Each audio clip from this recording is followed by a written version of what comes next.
Parliament లో జరిగిన చర్చ మొత్తం కూడా వస్తాయి. అవన్నీ కూడా మీరు తెలుసుకొని మాట్లాడితే ఈరోజు చాలా బాగుండేది. కానీ మీరు ఒక కార్యకర్తగా మాట్లాడినరు, మినిస్టర్ గా మాట్లాడలేదు కాబట్టి అది చాలా బాధాకరంగా ఉన్నది. విత్ ఎవిడెన్స్ నేను మీకు ఇస్తున్నా, ఎవిడెన్స్ దాన్ని మాట్లాడవచ్చుగా కోరుతున్నాను. మన మూడో పాయింట్ తన మాట్లాడింది కాళేశ్వరం అవినీతి ప్రాజెక్టు కేసీఆర్ కు ఏటీఎం గా మారిపోయింది అంటుంది. ఇది ఎవరు మాట్లాడింది? ఇది కేవలము మళ్ళా రేవంత్ రెడ్డి గారు మాట్లాడింది మీరు మాట్లాడుతున్నారు. కాళేశ్వరం డిపిఆర్ 80,190 కోట్లు. ఈ రోజు బీఆర్ఎస్ పార్టీ ఆ రోజు ప్రభుత్వం ఉన్నప్పుడు ఖర్చు చేసింది టీఆర్ఎస్ ప్రభుత్వం 94,000 కోట్ల రూపాయలు. దీనికి ఎక్కడ ఏటీఎం ఉన్నది? ఈ రోజు ఎక్కడ జరిగింది? వాస్తవం ఇదే అయితే 1,00,000 కోట్లు ఖర్చు కాని ప్రాజెక్ట్ లో 1,20,000 కోట్ల అవినీతి జరిగింది. నేను ఒకటే వస్తున్నాను, 22/7/2021 అప్పుడు రేవంత్ రెడ్డి గారు ఇదే మన ముఖ్యమంత్రి గారు పార్లమెంట్ లో ఒక క్వశ్చన్ వేసిండు. ఏమని వేసిండు?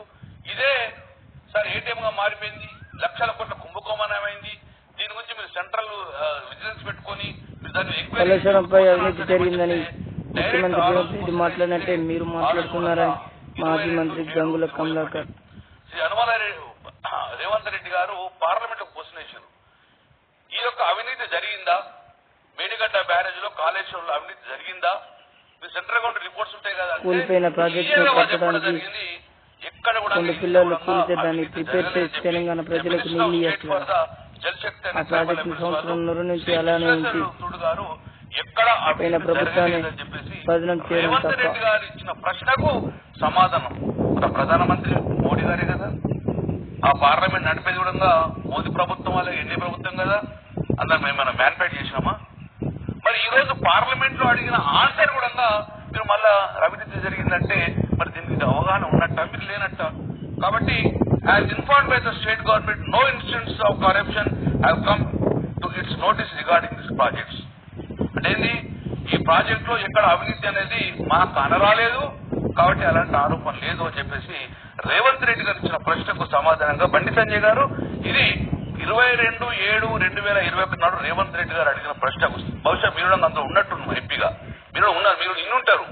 మరి ఉన్నా కూడా మేము ఇంకా అవినీతి జరిగిందంటే ఇది మేము నిదర్శనంగా భావిస్తున్నాము.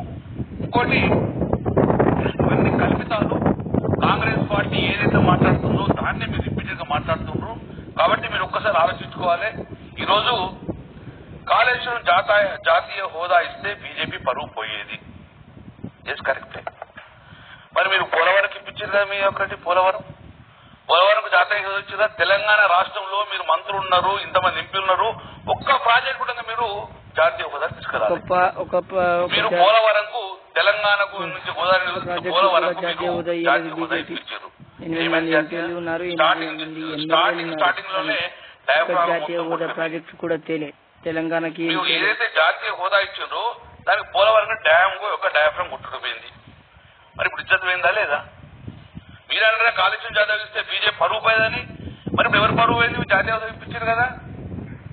కాబట్టి పోలవరంకి మీరు జాతీయ హోదా ఇప్పించారు, ఎన్డీఏ భాగస్వామ్యం అక్కడ కట్టింది కాబట్టి పోయింది కాబట్టి ఇప్పుడు ఎవరి ఇజ్జత్ పోయిందో ఒక్కసారి మీరు చూసుకోండి. ఈ రోజు తెలంగాణ గడ్డ మీద కూడా తెలంగాణ నిధులు మీరు ఇప్పించినట్టు.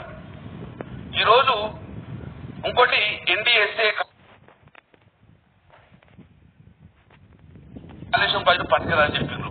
బండి సంజయ్ గారు సూటిగా ప్రశ్న అడుగుతున్నా, నిజంగా NDSA national dam security authority వారు ఏ రోజన్నా కూడా ఇలాంటి ఆరోపణ చేసిందా? ఆరోపణ చేస్తే మళ్ళీ నేను ప్రెస్ మీట్ కూడా రాను. క్లియర్ ఎన్డీఎస్ఏ ఎక్కడ కూడా అలాంటి ఆరోపణ చేయలేదు. కాళేశ్వరము పనికొచ్చేది కానీ చిన్న చిన్న టెక్నికల్ ఇష్యూస్ సాల్వ్ చేసుకోమని చెప్పింది తప్ప కానీ ఏ రోజు కూడా మనకు కాళేశ్వరం పనికిరాని చెప్పలేదు.